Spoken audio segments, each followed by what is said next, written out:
Muy buenos días, es un gusto poder compartir con ustedes desde el Camino Real, aquí en Polanco, y transmitiendo desde el segundo simposio de implantología interdisciplinaria de MIS, temas importantes, bastante interesantes sobre estética, del cual el doctor Dioara Civicioso, como sabemos, el colocar un implante post-extracción en la zona estética conlleva a grandes retos, y por lo cual me gustaría preguntarle al doctor sobre su experiencia clínica y sobre todo qué casos son los que fundamentalmente evalúas o qué aspectos evalúas antes de decidir si vas a colocar un implante en la zona estética.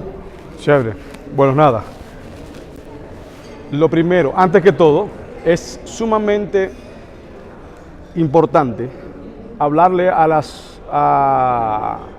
los clínicos que no tienen mucha experiencia y a los clínicos que ya tienen una vasta experiencia, dígase unos 8 o 9 años trabajando lo que es los implantes post-extracción. Nuestro punto de vista es un implante que tiene mucho manejo en todos los aspectos, tanto desde el aspecto periodontal como el aspecto protésico.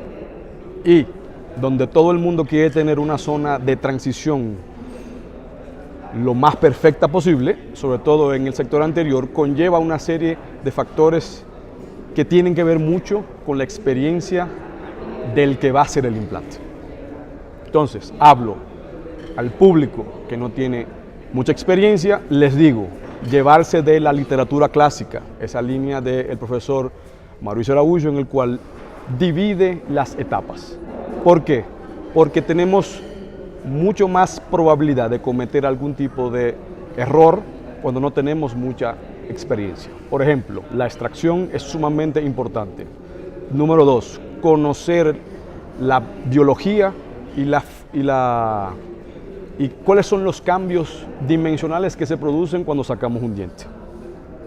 Importante, manejar desde el punto de vista periodontal lo que es los defectos óseos. No es lo mismo trabajar con un defecto de múltiples paredes que un defecto de una o dos paredes. Y luego de ahí ver los cambios dimensionales que se producen y así poder tomar el próximo paso. Eso por un lado. Por el lado de lo que ya tenemos un cierto manejo, tanto desde el punto de vista periodontal como desde el punto de vista protésico, la tendencia actual y la literatura, por ejemplo, del profesor Eric Van Duren, de Gustavo Giordani, de Víctor Clavijo, de esos periodoncistas y protecistas brasileños, nos dicen que desde el punto de vista restaurador, no importa si la tengo o no. Dígase que ya para el dentista que tiene una experiencia clínica y si tengo como toma de decisión los márgenes del diente a extraer y el diente a no extraer en el mismo sitio, entendemos que la experiencia clínica y la literatura nos lleva a que podemos manejar estos procedimientos sin tomar en cuenta la tabla ósea. Mejorar la formación de una estructura que puede ser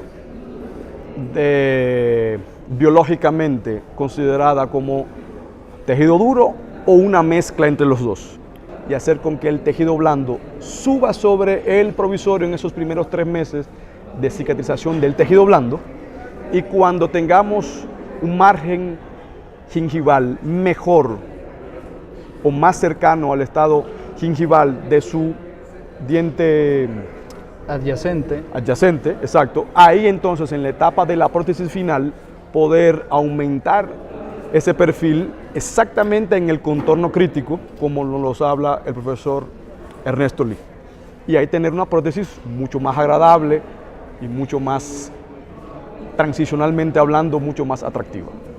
Y ahora sí, ¿alguna recomendación clínica sobre, desde el punto de vista técnico, quirúrgico, cómo es que pudiéramos disminuir ese riesgo de recesión que siempre es un verdadero problema para todos los clínicos que nos dedicamos a hacer la cirugía?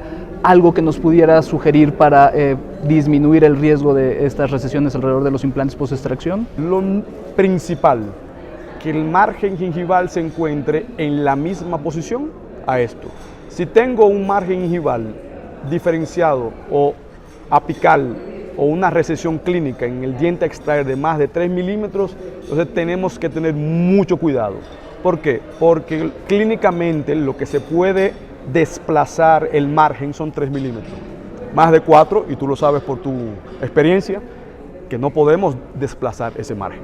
Entonces, si puedo darle 2 tips importantes. Número 1, mientras más cercano al margen de nuestro diente vecino estemos, mejor, hasta 3 milímetros. Y una cosa fundamental, el implante debe ser colocado el menor diámetro posible y siempre ubicado hacia palatino. No significa que es en el paladar, sino que simplemente redireccionamos el ápice para mantener un espacio entre la superficie del implante y la superficie del hueso o del tejido blando. Esto es clave porque está descrito ampliamente que va a haber una contracción, hagamos lo que hagamos. Por otro lado, si puedo poner algo más, Claro. es el tipo o calidad de ese tejido. Sabemos que el tejido preferencial para colocar algún tipo de injerto de tejido blando es aquel que está más fibroso y que es el que menos cambios dimensionales sufre a largo plazo. Dígase que cuando saco un tejido conectivo o un injerto gingival libre, mientras más tejido graso o mientras más tejido glandular tengo, mayor cambio dimensional vamos a tener. ¿Qué estamos haciendo hoy en día? Estamos haciendo para los casos de postextracción, sacando literalmente un gingival libre. ¿Por qué? Porque nos hemos dado cuenta que la mejor calidad de tejido el paladar está más pegado al epitelio, y muchas veces cuando sacamos el tejido conectivo sacamos menos calidad de conectivo y sacamos más grasa. Entonces lo que hacemos es que sacamos un gingival libre, que en espesor lo que vamos a tener es 1 milímetro, 1,5 milímetros, desepitelizamos fuera de boca, y esto en nuestra experiencia clínica y en